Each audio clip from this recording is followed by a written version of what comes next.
Assalamualaikum warahmatullahi wabarakatuh. Waalaikumsalam warahmatullahi wabarakatuh. Bismillahirrahmanirrahim. Alhamdulillahi rabbil alamin. Wassalatu wassalamu ala ashrafil anbiya'i wal mursalin, imamil muttaqin, sayyidil ghurril muhajjalin, wa ala alihi wa ashabihil mujahidin at-tahirin. Amma ba'du. Saudara-saudara kaum muslimin rahimakumullah, sesungguhnya gaya hidup seseorang sangat ditentukan oleh cara bagaimana dia memandang hidup ini. Dengan kata lain, bagaimana seseorang memandang hidup, begitulah dia akan hidup. Oleh sebab itu, untuk mengubah keadaan seseorang harus diawali lebih dahulu dengan mengubah caranya memandang kehidupan ini. Itulah sebabnya dalam surah Ar-Ra'd ayat 11 Allah Subhanahu wa ta'ala menjelaskan, Innallaha la yughayyiru ma biqaumin hatta yughayyiru ma bi anfusihim. Allah Subhanahu wa ta'ala tidak akan mengubah nasib dan keadaan satu kaum sampai kaum itu berusaha mengubah apa yang ada di dalam diri mereka sendiri. Yang ada di dalam diri itu tentu tidak lain adalah rule of thinking, bahasa kerennya state of mind, kata orang Kulon. Cara berpikir, cara memandang kehidupan yang akan sangat mewarnai cara orang menjalani kehidupan itu sendiri. Oleh karena itu, pada pertemuan kali ini kita akan membicarakan tentang dasar dan tujuan hidup dari seseorang muslim di dalam kehidupan ini. Yang pertama, tentang dasar dan landasan hidup. Seorang muslim tak dapat lain mendasarkan kehidupannya dengan Islam. Di dalam mendasari kehidupan dengan Islam ini, Allah Subhanahu wa ta'ala menuntut, Ya ayyuhalladzina amanu dkhulu fis-silmi kafah. Hai orang-orang yang beriman, masuklah kamu ke dalam Islam itu secara total, secara utuh, secara seluruhnya. Jangan separuh-separuh, jangan sepotong-sepotong. Mendasari hidup dengan Islam artinya menjadikan Islam sebagai way of life, sebagai rule of thinking, sebagai state of mind di dalam kita memecahkan problema-problema kehidupan, sehingga tidak satu persoalan hidup yang bagaimanapun kecilnya sekalipun yang tidak tersentuh oleh nilai-nilai ajaran agama Islam ini. Kemudian di dalam mendasarkan hidupnya dengan Islam, ia mempunyai satu keyakinan. Pertama, Islam sebagai dasar hidupnya adalah agama yang sesuai dengan fitrah daripada manusia. Allah Subhanahu wa ta'ala pencipta manusia. Allah Subhanahu wa ta'ala yang menurunkan agama Islam. Oleh sebab itu, tentu saja seluruh konsepsi Islam ini sudah diukur sedemikian rupa sesuai dengan kemampuan yang dimiliki oleh manusia. Secara logika bisa kita katakan, pabrik mobil di Jerman misalnya bikin mobil namanya Mercy. Seiring dengan itu dikeluarkannya buku petunjuk. Mobil ini bernama Mercy, kecepatan maksimal sekian ratus kilometer per jam, daya angkutnya sekian ratus kilogram, kalau rusak memperbaikinya ini onderdilnya itu umpamanya karena pabriknya yang bikin mobil, lalu pabriknya juga yang mengeluarkan buku petunjuk, tentu buku itu sesuai benar untuk mobilnya.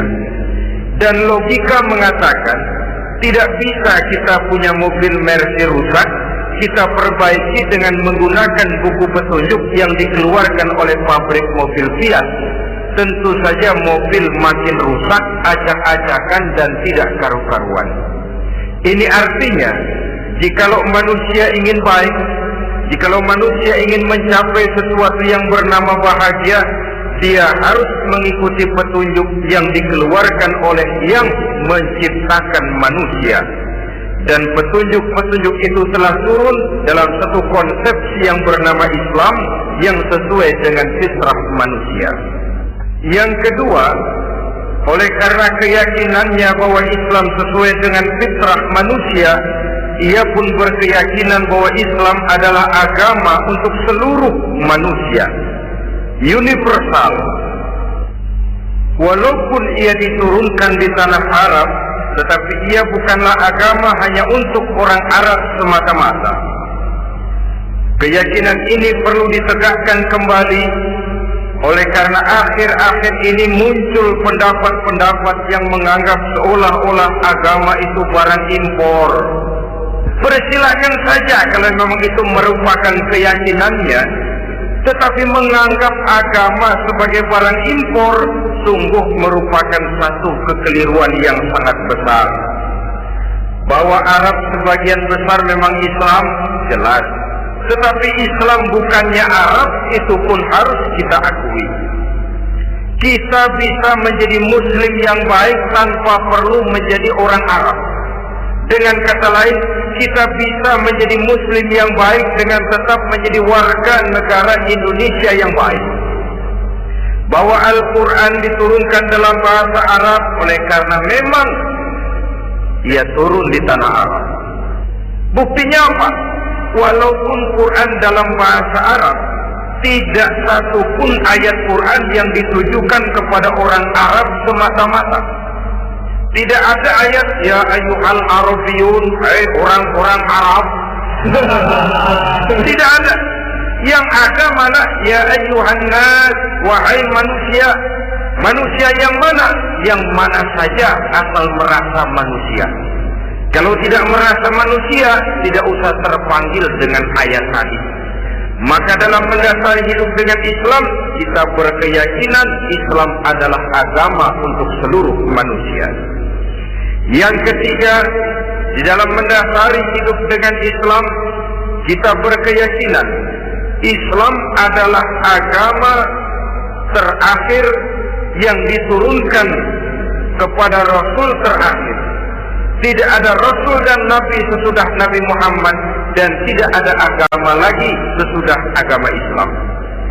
Dasar-dasar keyakinan ini melembaga dalam pribadi kita, membentuk satu keyakinan yang mendasari kehidupan ini, sehingga tidak satu problema yang bagaimanapun kecilnya dalam kehidupan yang tidak tersentuh oleh nilai-nilai Islam.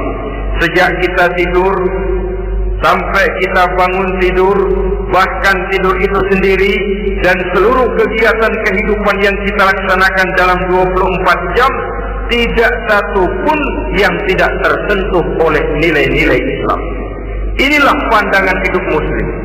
Jawaban seorang Muslim terhadap problema-problema kehidupan yang dihadapinya, yang di dalam menjawab problema itu ia Islam oriented, berorientasi kepada nilai-nilai Islam.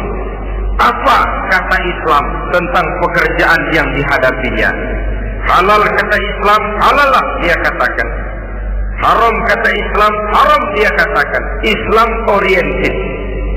Barometer dalam perbuatannya tidak lain daripada nilai-nilai Islam itu sendiri. Dan kemudian di dalam mendasari kehidupan dengan Islam, ia berkeyakinan Islam adalah satu-satunya agama yang benar. Bahasa kerennya, Islam is the single one, the true religion behind the God. Satu-satunya. Keyakinan ini kelihatannya subjektif, tapi memang inilah pokok daripada kehidupan beragama. Saudara-saudara kaum muslimin rahimakumullah, kalau itulah dasar daripada kehidupan kita sebagai muslim, apa yang menjadi landasannya? Kalau dasar hidup kita Islam, maka landasan hidup kita tidak lain adalah Al-Quran dan Sunnah Rasulullah Sallallahu Alaihi Wasallam. Dunia penuh dengan orang-orang besar, dan setiap orang-orang besar itu mempunyai ajaran-ajaran yang pernah jaya, pernah dikumandangkan, didengung-dengungkan, naik ke panggung sejarah untuk kemudian tenggelam. Satu ajaran hanya akan langgeng, satu ajaran hanya akan tahan lama apabila dia turun dari sumber yang serba maha. Kalau dia turun dari manusia, maka sifatnya hanya musim. Yang namanya musim, saudara-saudara, namanya musim tidak bisa dilarang. Tapi kalau sudah selesai, habis sendirian. Itu musim namanya. Musim rambutan. Kalau datang musim rambutan, apa bisa dilarang? Gak boleh musim rambutan. Ya tidak bisa, dia akan tumbuh terus. Tapi manakala musimnya habis. Begitulah nasib dari ajaran yang nisbi, relatif dan temporer apabila dia bersumber dari manusia. Maka satu ajaran hanya akan langgeng, tahan lama apabila dia turun dari sumber yang serba maha. Dan itu sudah turun bernama Al-Quranul Karim. Sedangkan sunnah, saudara-saudara, merupakan penjelasan dari apa yang oleh Quran tidak dijelaskan dalam bentuk yang detail, melengkapi apa yang oleh Al-Quran hanya disebutkan dalam bentuk garis besarnya saja. Baik Quran maupun sunnah kita sebut merupakan dasar, landasan yang primer. Sedangkan untuk memahami Quran dan sunnah, kita memerlukan pendapat-pendapat orang yang ahli di bidang itu. Dalam hal ini kita sebut saja dengan ulama. Dan ini merupakan sumber yang sekunder dari landasan hidup kita sebagai seorang muslim. Dua rel ini, Quran dan sunnah, merupakan landasan di mana kereta api Islam ini berjalan. Quran dan sunnah. Saudara-saudara kaum muslimin rahimakumullah, oleh karenanya marilah kita menjadikan Quran dan sunnah ini sebagai imam di dalam kehidupan kita. Bukankah Rasulullah sallallahu alaihi wasallam pernah memberikan pilihan, man ja'ala al-Qur'ana amamahu qadahu ila al-jannah wa man ja'ala al-Qur'ana khalfahu saqahu ila an-nar. Siapa yang meletakkan Quran di depannya, dijadikannya Quran sebagai imam dan dia sebagai makmum, maka Al-Quran akan membimbing dia ke surga. Ya, surga di dunia ini, lebih-lebih lagi surga di akhirat nanti. Sebaliknya, wa man ja'ala al-Qur'ana khalfahu, siapa yang meletakkan Quran di belakangnya, dia belakangi ajaran dan konsepsi Al-Quran, dia tinggalkan perintah-perintah Al-Quran, maka Al-Quran yang dibelakanginya itu akan mendorong dia ke neraka. Neraka dunia, lebih-lebih neraka di akhirat nanti. Pilihan terserah kita. Jikalau kita mau menjadikan Quran sebagai imam, artinya kita menjadi makmum. Resikonya dimanapun makmum wajib ikut imam. Imam takbir, makmum takbir, imam ruku, makmum ruku, imam i'tidal, makmum i'tidal. Jikalau Quran imam kita dan kita adalah makmum, maka itu berarti Jikalau ke barat komando Quran, ke barat kita pergi. Jikalau ke timur kata Quran, ke timur kita menuju.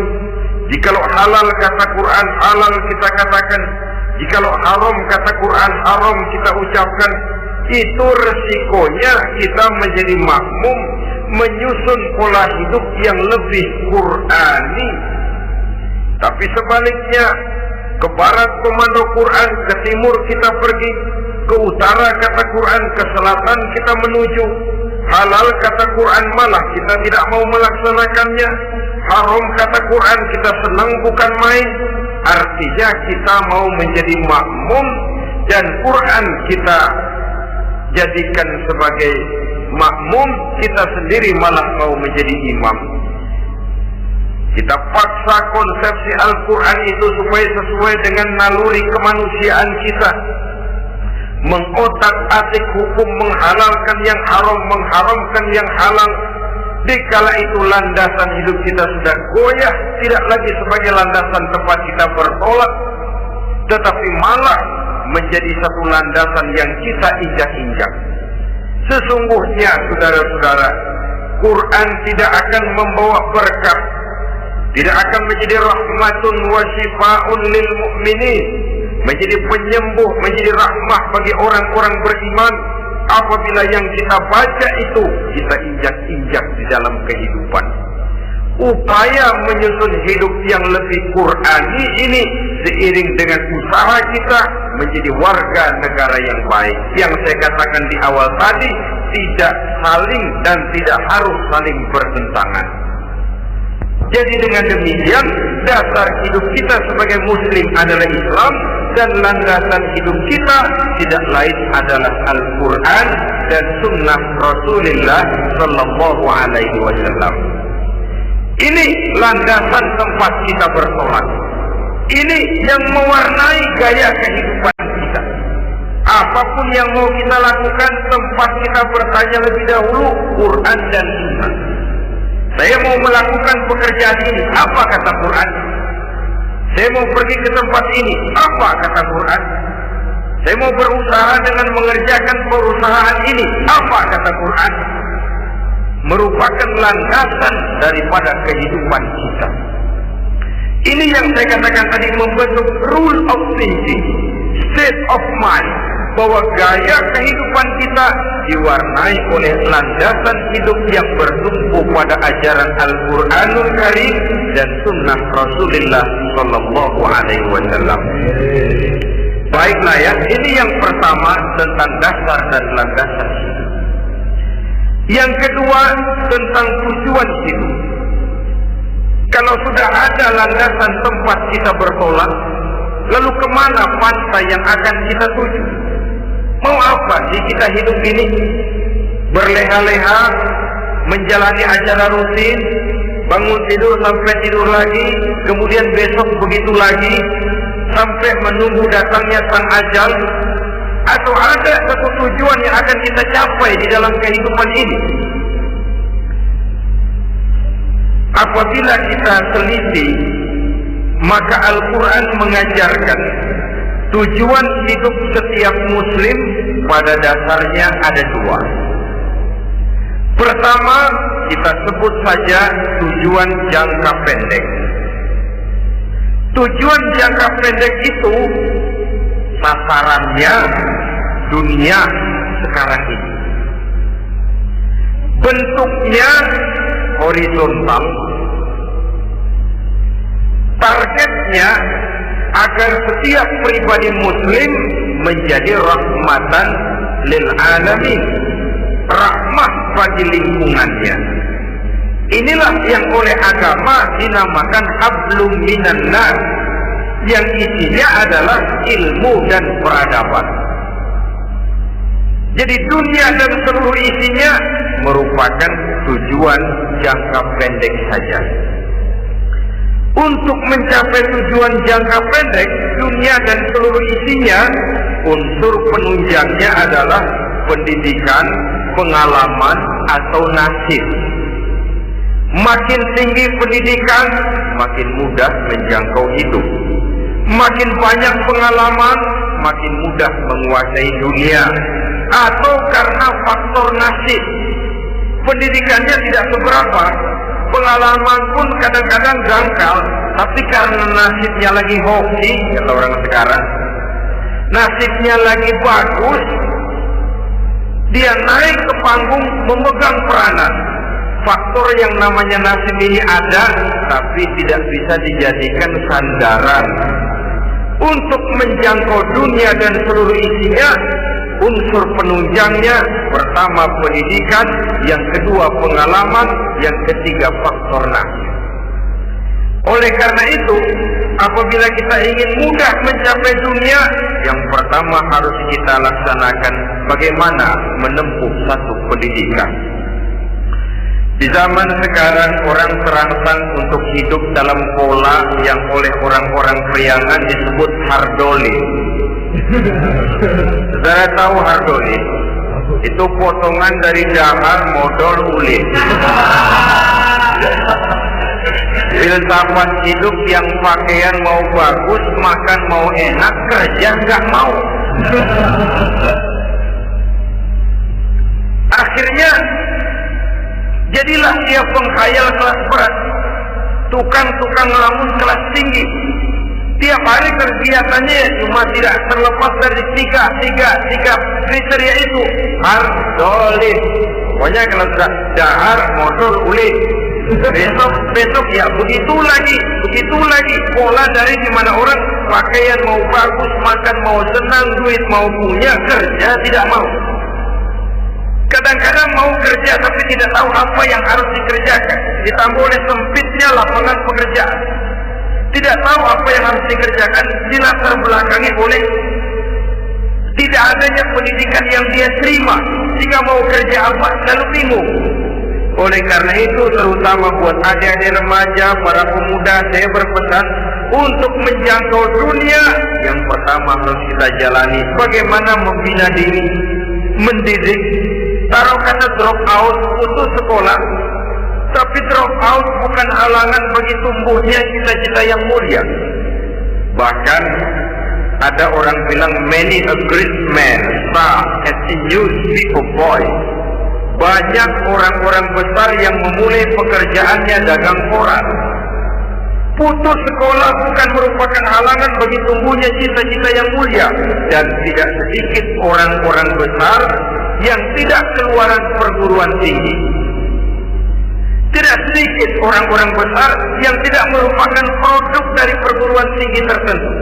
Tapi kerajinannya belajar, banyak membaca, banyak bergaul, autodidak. Syukur kalau masih bisa menempuh pendidikan yang formal. Kekurangan ekonomi, kemiskinan keluarga jangan menjadi penghalang bagi tumbuhnya cita-cita yang tinggi untuk menempuh karier pendidikan yang baik. Ini memang baik, tapi bagaimanapun kata orang, lebih baik makan singkong beneran daripada makan roti ngimpi. Artinya jika memang perlu, lebih baik sekolah sambil dagang koran, nyemir sepatu, parkir mobil, daripada hardolin itu tadi. Tanpa prospek hari depan yang ada artinya. Dan pendidikan memang merupakan sesuatu yang baik. Tapi tanpa ini, rasanya kita akan sulit untuk menjangkau dunia tersisih di pojok-pojok kehidupan. Jangan lalu bilang, manusia kan rezekinya sudah dijamin oleh Allah. Ayam saja ada rezekinya, Allah. Tapi jangan lupa, cara ayam cari rezeki dengan cara manusia cari rezeki lain. Kalau ayam cari rezeki dari tahun atu, modalnya cuma ceker sama patok. Kalau ayam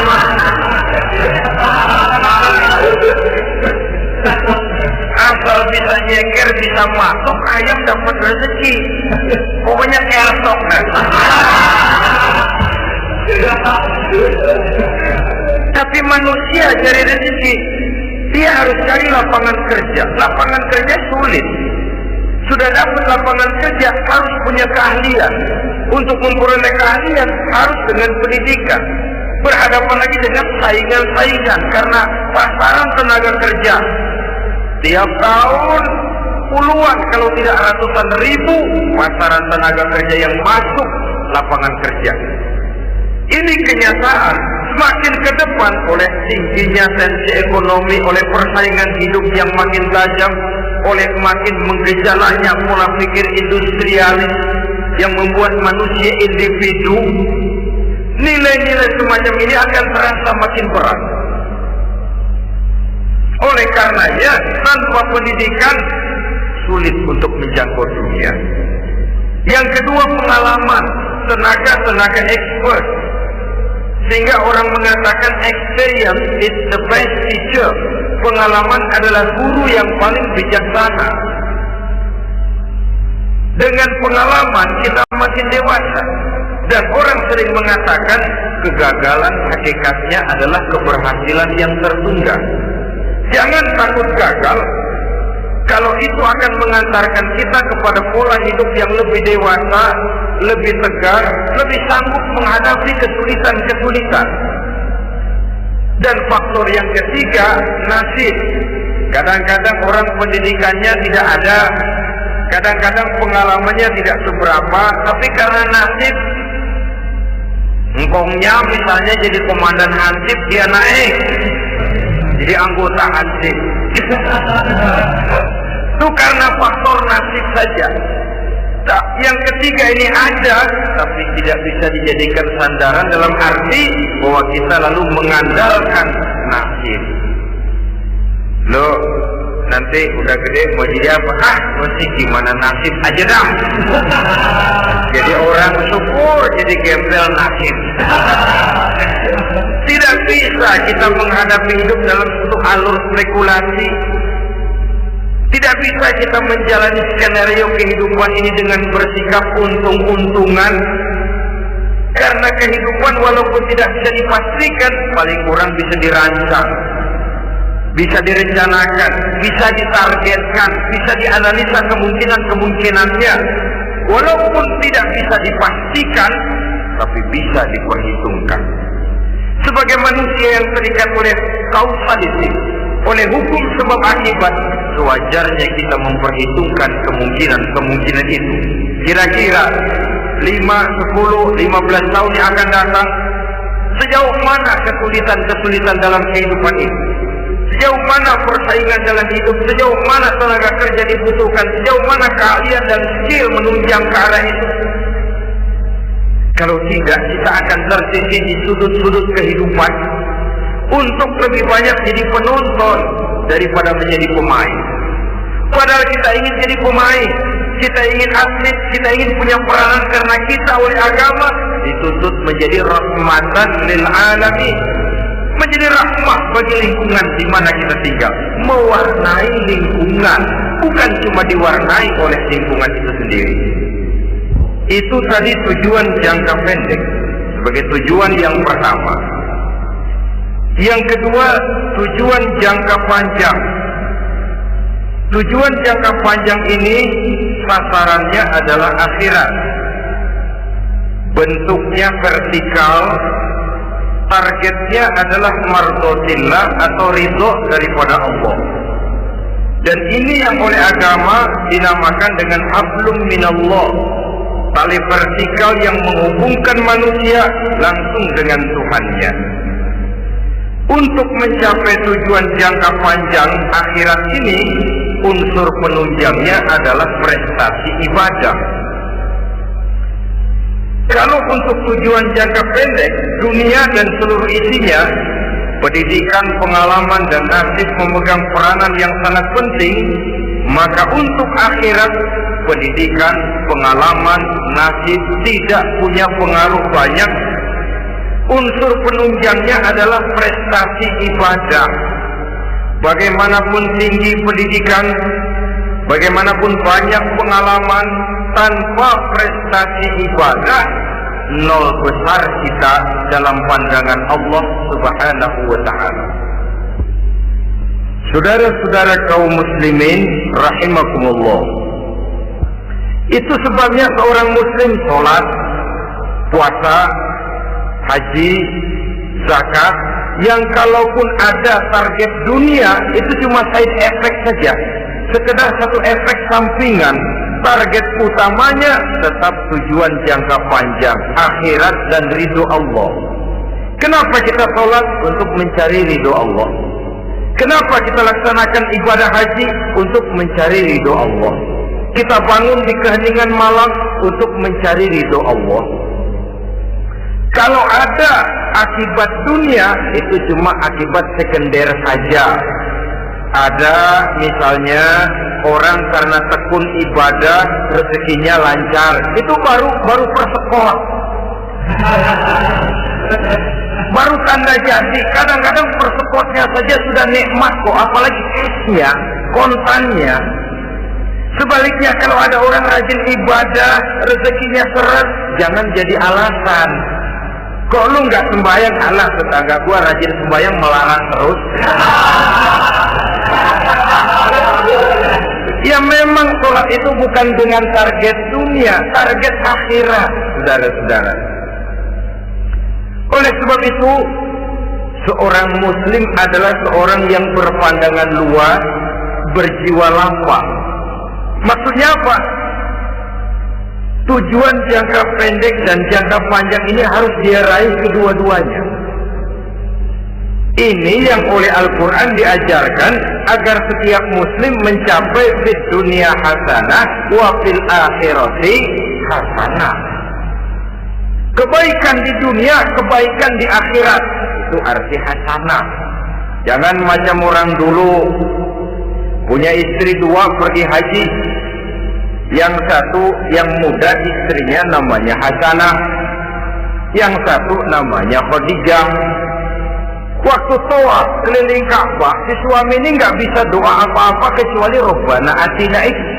Tiap putaran Rabbana atina fid dunya hasanah wa fil akhirati hasanah. Putaran kedua Rabbana atina fid dunya hasanah wa fil akhirati hasanah.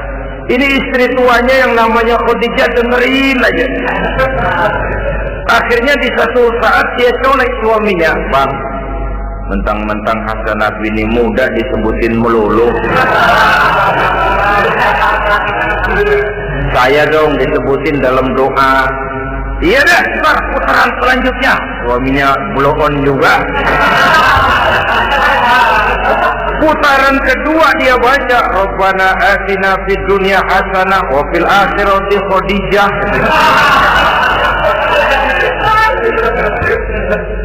Saudara-saudara, itu makna refleksi daripada doa tadi itu, doa sapu jagat. Kita ingin fid dunya hasanah wa fil akhirati hasanah. Tujuan jangka pendek dunia tercapai, tujuan jangka panjang akhirat dan ridho Allah juga tercapai. Oleh sebab itu Al-Quran menjelaskan, "Wabtaghi fima ataka Allahu ad-daral akhirah wa la tansa nasibaka minad dunya." Dengan karunia yang diberikan Allah kepadamu, carilah bahagia akhirat. Wa la tansa nasibaka minad dunya, tetapi jangan lupakan bagianmu dalam kehidupan di dunia ini. Cari akhirat, utamakan akhirat dengan tidak usah melupakan jasamu di dunia. Kenapa saya katakan seorang muslim berjiwa besar? Sebab andai kata dia gagal mencapai tujuan jangka pendek, andai kata dia gagal di dunia, dan dia oleh Islam diajarkan jangan sampai gagal, tapi andai kata dia gagal, dia masih punya tujuan jangka panjang, akhirat dan ridho Allah. Dia masih bisa menghibur diri, biarlah di dunia kita sederhana, bahkan biarlah susah di dunia, asal di akhirat kita bahagia.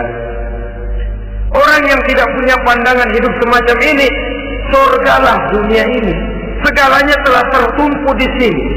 Bila umurnya selesai, ajalnya datang, selesai sudah surganya sampai di situ, dan dia tidak punya pengharapan lain di belakang itu. Maka seluruhnya bertumpu pada kehidupan di dunia, padahal dunia seperti air laut, makin diminum makin haus, makin kering tenggorokan. Dunia yang diperturutkan menyeret manusia ke dalam lingkaran setan, terjebak dalam sifat yang namanya tamak bin rakus alias serakah.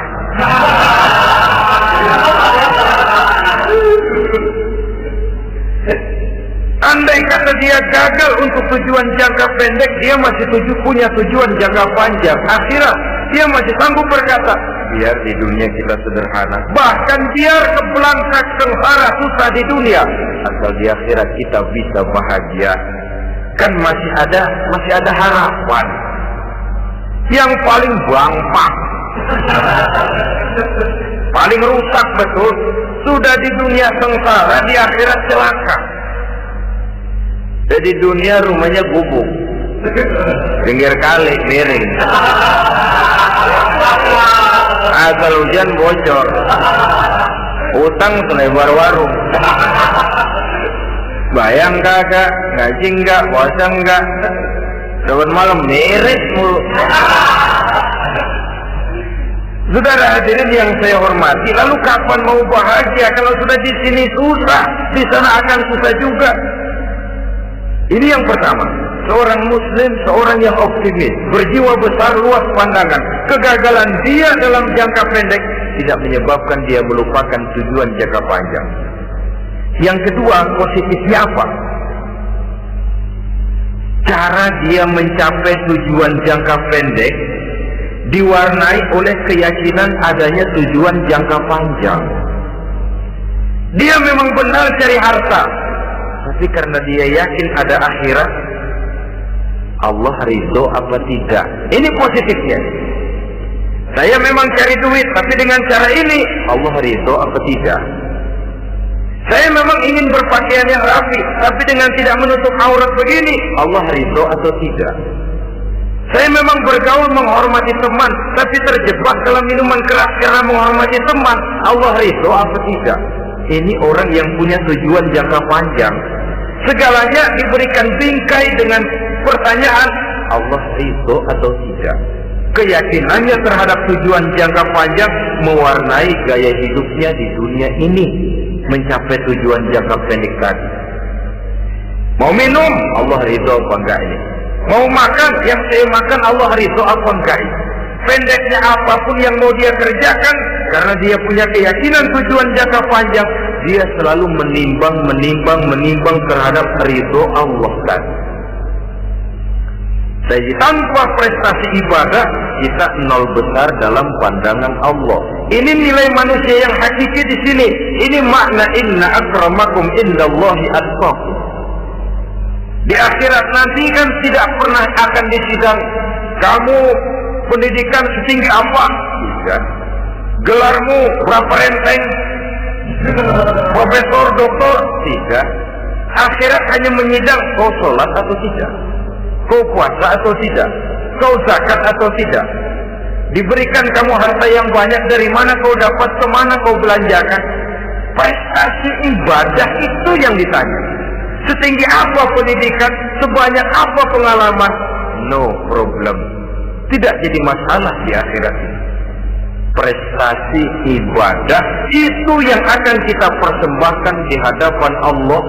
Itu makna inna akramakum indallahi atqakum. Kerbau dinilai dari dagingnya, makin gemuk makin mahal harganya. Tapi ada perkutut lebih mahal dari kerbau. Perkutut itu mahalan mentahnya loh daripada matangnya. Karena harga perkutut pada suaranya. Lalu di mana harga manusia yang paling gemuk? Tidak. Suaranya, oh kalau manusia dinilai dari suaranya, barangkali Madonna nomor awal masuk surga. Hanyalah dengan prestasi ibadah kita bisa mencapai tujuan jangka panjang akhirat dan ridho Allah. Nah, baiklah ya. Kalau sudah jelas bahwa kita punya dua tujuan jangka hidup, jangka pendek dan jangka panjang, bagaimana Islam mengajarkan kita meraih dua ini? Pada prinsipnya Islam mengajarkan sistem keseimbangan. Dalam berbagai aspek kehidupan, keseimbangan ini nampak dengan nyata diajarkan oleh agama kita. Seperti ayat yang saya bacakan tadi. dengan karunia yang diberikan Allah kepadamu, cari negeri akhirat, tapi jangan lupakan bagianmu di dunia ini. Dalam bentuk yang lebih nyata, bekerjalah untuk duniamu seolah kau akan hidup buat selamanya, tapi bekerjalah buat akhiratmu seolah kau akan mati besok. Manifestasinya dalam kehidupan, misalnya orang kaya diperintah membantu yang miskin, tapi orang miskin dianjurkan berusaha. Jangan mengandalkan hidup kepada yang kaya, seimbang. Kamu kaya, betul Pak, bantu yang miskin. Kamu miskin, iya Pak, berusaha, seimbang. Tuan rumah diwajibkan menghormati tamu, tamu diwajibkan tahu diri, seimbang.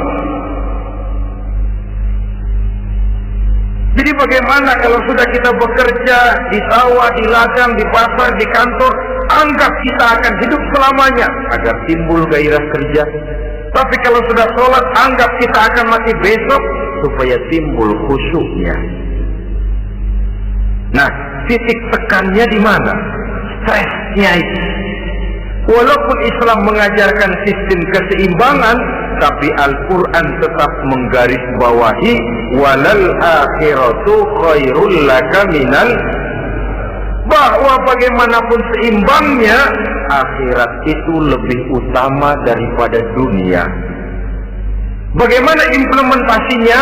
Kata orang-orang tua, kalau kita menanam padi, rumput pasti tumbuh, tapi nanam rumput jangan mimpi tumbuh padi. Maksudnya apa? Kalau satu perbuatan kita niatkan karena Allah, dunianya pasti ikut. Tapi kalau satu perbuatan diniatkan karena dunia semata-mata, akhirat akan hilang. Sebab itu, biasakanlah berbuat sesuatu baik untuk tujuan jangka pendek, lebih-lebih untuk tujuan jangka panjang, dengan motif lillahi ta'ala. Jadi saya ulangi, satu perbuatan kalau sudah diniatkan karena Allah, dunia biasanya ikut. Tapi kalau diniatkan karena dunia semata-mata, akhirat akan luput. Padahal itu titik tekannya, walal akhiratu khairul laka minal ula. Saudara-saudara kaum muslimin rahimakumullah, ini tujuan hidup. Jadi landasan tempat kita bertolak sudah jelas, pantai yang akan kita tuju dalam kehidupan ini juga sudah nyata. Kita ingin mencapai apa yang dinamakan fid dunya hasanah wa fil akhirati hasanah. Untuk itu perlu ada keseimbangan, tetapi titik tekannya tetap akhirat lebih utama daripada kehidupan dunia ini. Sekarang kalau sudah ada dasar hidup, sudah ada tujuan yang akan kita capai, tentu harus ada alat untuk mencapainya. Semuanya perlu sarana. Bahkan pada hakikatnya dalam kaidah usul fikih para ulama mengajarkan lil wasail hukmul maqasid. Sarana dan tujuan hukumnya sama. Ini mestinya mendidik umat Islam jadi pinter. Jangan cuma berpikir melaksanakan satu pekerjaan, tapi juga berpikir menciptakan sarana untuk terwujudnya pekerjaan itu. Misalnya umat Islam wajib pergi haji kalau mampu, kan begitu toh? Kalau dia umat Islam Indonesia, tentu pergi hajinya ke Mekah. Mekah, Jeddah, Mekah, Indonesia perlu sarana angkutan untuk sampai ke sana. Kapal laut, kapal udara. Artinya umat Islam harus maju di bidang teknologi, bisa menciptakan pesawat, bisa menciptakan kapal laut, sarana yang akan menyampaikan dia untuk bisa melaksanakan ibadah haji. Selama ini kita bertumpu kepada pemikiran, pokoknya kan yang penting gue pergi haji, pakai apa kayak gue punya duit. Dari segi pribadi memang barangkali begitu. Tapi sebagai umat yang harus mencapai kemajuan, apabila diperintahkan melaksanakan sesuatu, kita pun hakikatnya dituntut menciptakan sarana untuk menunjang pelaksanaan sesuatu itu sendiri. Agama mengajarkan an-nazafatu minal iman, kebersihan sebagian daripada iman. Siapa yang menciptakan mesin cuci? sabun keras, deterjen, rinso dan lain sebagainya. Siapa yang menciptakan air condition, pembersih ruangan? Kita hanya berpikir pokoknya kan bersih, mau pakai apa kek? Kita jarang yang berpikir kepada pewujudan teknologi modern untuk menerjemahkan hadis itu. Syukurlah belakangan ini sudah muncul teknokrat muslim yang dijiwai oleh semangat Al-Quran membuka tafsir rahasia konsepsi Islam di lapangan teknologi modern yang makin lama makin menunjukkan tuntutan kebutuhan daripada umat itu sendiri. Dengan demikian, apabila ada tujuan hidup, kita memerlukan alat untuk mencapai tujuan tadi. Supaya tujuan di dunia hasanah wa fil akhirati hasanah tercapai, apa alat yang harus kita pakai?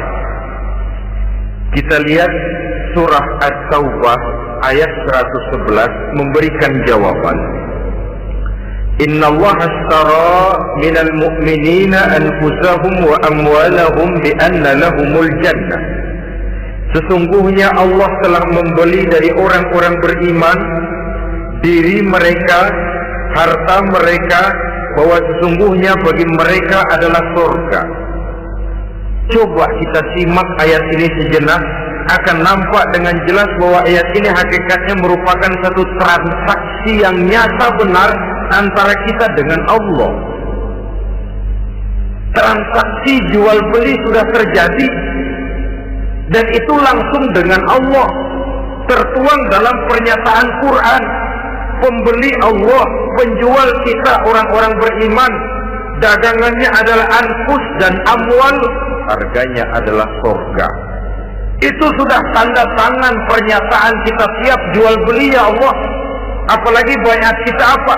Inna salati wa nusuki wa mahyaya wa mamati lillahi rabbil alamin. Salatku, ibadahku, hidup dan matiku cuma untuk Allah Tuhan seluruh sekalian alam. Minimalnya 5 kali sehari semalam baiat ini kita ulang dan kita ulang. Kenapa lalu kita tidak konsekuen? Dalam konteksnya dengan persoalan, maka alat hidup kita itu ada 2. Pertama, anfus. Ini bentuk mufrad dari jamaknya, bentuk jamak dari mufrad nafsun. Biasa diterjemahkan dengan diri. Yang dimaksud dengan diri adalah kepribadian. Yang dimaksud dengan kepribadian ialah kekayaan yang kita miliki dalam kepribadian kita. Artinya bisa tenaga, pikiran, konsep, gagasan, wewenang, ide, pangkat, jabatan, kemampuan, keahlian, skill, itu semuanya masuk ke dalam anfus, diri. Sedangkan amwal bentuk jamak dari mufrad malun, biasa diterjemahkan dengan harta. Pengertian di sini ialah seluruh bentuk-bentuk materi yang berada di bawah kekuasaan kita. Bisa rumah, bisa uang, bisa tanah, bisa kebun, bisa pabrik, bisa peternakan, itu semuanya amwal. Nah, baik anfus maupun amwal, diri, tenaga ke, pikiran ke, harta ke, pangkat ke, jabatan ke, wewenang ke, keahlian ke, untuk tujuan jangka pendek harus jadi rahmah bagi lingkungan. Untuk tujuan jangka panjang harus menunjang jalan menuju ridho Allah. Jadi kalau pangkat kita menjauhkan kita dari ridho Allah, itu bukan nikmat tuh, azab. Punya pangkat bukan melakukan kebaikan, malah melakukan kejahatan, setidak-tidaknya berdiri di belakang kejahatan, melindungi perbuatan-perbuatan munkar. Dalam kelas kakap melindungi korupsi, dalam kelas 3 jadi backing tukang oprok. Umpamanya itu sudah menyalahi alat tidak digunakan untuk mencapai tujuan. Itu untuk tujuan jangka pendek. Lalu amwal, harta, uang, tanah, rumah, kebun untuk tujuan jangka pendek harus menjadi rahmah bagi lingkungan. Sedang untuk tujuan jangka panjang, baik diri maupun harta harus menunjang jalan menuju ridho Allah, harus meningkatkan prestasi ibadah kita kepada Allah Subhanahu wa ta'ala. Malah yang namanya amwal ini tanggung jawabnya lebih berat loh saudara. Kalau saudara diberikan ilmu, sidang akhirat cuma satu.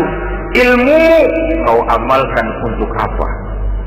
Saudara diberikan umur panjang, pengadilan akhirat cuma bertanya satu, umurmu kau habiskan di mana? Tapi saudara diberikan harta, pertanyaan akhirat dua, hartamu kau dapat dari mana? Kau belanjakan kemana? Dari mananya dan kemananya ditanya, depan belakang. Sebab kadang-kadang kan ada orang hartanya didapat dari jalan yang halal, dibelanjakan di jalan haram. Kerja peras keringat banting tulang setengah mati, begitu dapat duit beli buntutan, muter-muter kertas cari kode. Didapat dari jalan halal, dibelanjakan di jalan haram. Atau didapat dari cara yang haram, dibelanjakan di jalan yang baik. Menang judi, nyumbang pesantren. Nabi mengajarkan innallaha thayyibun la yaqbalu illa thayyib. Allah itu baik dan hanya menerima yang baik-baik saja. Tidak bisa mencuci kain dengan air najis. Kain akan tetap kotor. Saudara-saudara kaum muslimin rahimakumullah. Oleh karenanya masalahnya terpulang kepada kita, pandai-pandailah membagi orientasi. Suatu saat tenggelam kita dalam kesibukan dunia dan seluruh isinya untuk mencapai tujuan jangka pendek. Lain saat tenggelam kita memfanakan diri untuk mencapai tujuan jangka panjang, akhirat dan ridho Allah. Karena kehidupan ini bukan berjalan tanpa batas. Umur ini bukan satu karunia tanpa pertanggungan jawab. Satu saat setuju atau tidak, rela atau terpaksa, kita akan sampai kepada garis finish daripada perjalanan kehidupan dunia ini. Yang memang merupakan satu perjalanan panjang, a walking tall. Kata orang Kulon, a walking tall, satu jalan yang demikian jauhnya. Entok kita akan sampai ke garis finish. Bila datang ajal, senja kehidupan datang, malam menyelimuti. Datangnya tidak pernah kita sangka, tapi sekali dia datang, tidak satu kekuatan yang bisa menolak. Kehadirannya tidak pernah kita harapkan, tapi satu kali dia datang bertamu, pasti terjadi. Dan itu pasti akan kita temui. Alangkah malangnya pada saat kembali itu datang, kita tidak punya prestasi ibadah. Lalu apa artinya prestasi dunia? Apa artinya tujuan jangka pendek kalau kita harus kehilangan tujuan jangka panjang? Rumah kita yang besar, pangkat kita yang tinggi, harta kita yang banyak, bisakah menolong kita untuk kalau sudah kumpul di padang mahsyar nanti? Malaikat, jangan gebukin saya, rumah saya harga 2 miliar.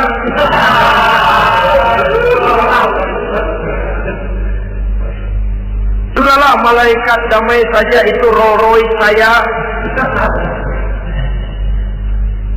Pakai saja malaikat, pakai. Kata malaikat, gue budak, gue nggak butuh gituan. Hanya prestasi ibadah yang bisa menyelamatkan kita pada kondisi semacam itu. Jadi oleh karena itu saudara-saudara, biar di dunia ini rumah kita besar, mobil bagus, uang banyak, pabrik ada, usaha lancar, asal di akhirat masuk surga aja. Gak apa-apa. Daripada di dunia sengsara, di akhirat neraka, senangnya kapan? Sudah di sini sengsara, di sana kebelangsak. Itu yang orang-orang tua bilang lacur kuda namanya. Pelan dipecut, kenceng digetak, setengah mati, serba salah.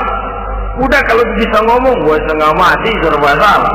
Pelan dipecut, kekencengan ditarik, itu yang namanya lacur kuda begitu. Serba salah posisinya. Untuk itu pandai-pandailah membagi orientasi supaya tercapai tujuan ideal ini di dunia hasanah wa fil akhirati hasanah. Ini tentang tujuan hidup. Nah, untuk mencapai tujuan ini kita tidak berjalan sendiri. Kita perlu teman hidup. Di samping teman hidup ada pula lawan hidup. Siapa teman hidup kita untuk mencapai tujuan hidup ini?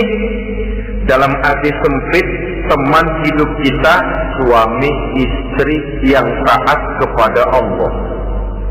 Suami istri lebih dari sekedar satu pasangan, juga saling melengkapi, merupakan bagian daripada kehidupan. Suami adalah teman istri, istri adalah teman suami untuk mencapai tujuan hidup tadi. Mencapai di dunia hasanah wa fil akhirati hasanah. Seiring, seirama, selaras, serasi, seimbang, kata orang sekarang. Teman dalam arti sempit. Adapun teman dalam arti luas, setiap orang yang pandangan hidupnya sama dengan kita. Setiap orang yang akidahnya sama dengan kita. Terlepas dari suku bangsa apapun, warna kulit apapun, bahasa apapun, jikalau keyakinannya sama, pandangan hidupnya sama, dia adalah saudara kita dalam artian yang luas. Islam tidak kenal teritorial, maka tidak ada itu Islam Jepang. Ya walaupun secara formalnya ada, tapi informal Muslim adalah Muslim, diikat dengan akidah. Itu teman hidup. Lalu lawan hidup siapa? Pertama iblis, dalam segala bentuk dan implementasinya. Yang kedua, setiap orang yang pandangan hidupnya tidak sama dengan kita secara ideologis, itulah lawan hidup kita. Maka yang teman jadikan teman, yang lawan jadikan lawan. Jangan teman dijadikan lawan, lawan dijadikan teman. Itu namanya kopiah dipasang di kaki, pak ya naik ke jidat. Wajar kalau kepala lalu jadi benjol. Salah milih teman, salah jadi lawan. Salah milih teman, salah cari lawan. Akibatnya kita yang akan susah di kemudian hari nanti. Saudara-saudara kaum muslimin rahimakumullah, oleh karenanya pandai-pandailah dalam hidup ini. Yang teman jadikan teman, yang lawan jadikan lawan. Kalau lawan kita jadikan teman, sementara teman kita jadikan lawan, dan itu yang banyak terjadi dalam praktek kehidupan, kita tidak akan bisa mencapai tujuan. Karena akan tertarung di kaki sendiri. Nah, ini sajalah yang kita bicarakan pada pertemuan kali ini. Mudah-mudahan ada manfaatnya. Terima kasih atas segala perhatian. Mohon maaf atas segala kekurangan. Uzikum wa nafsi bitaqwallah. Wassalamualaikum warahmatullahi wabarakatuh. Waalaikumsalam warahmatullahi wabarakatuh.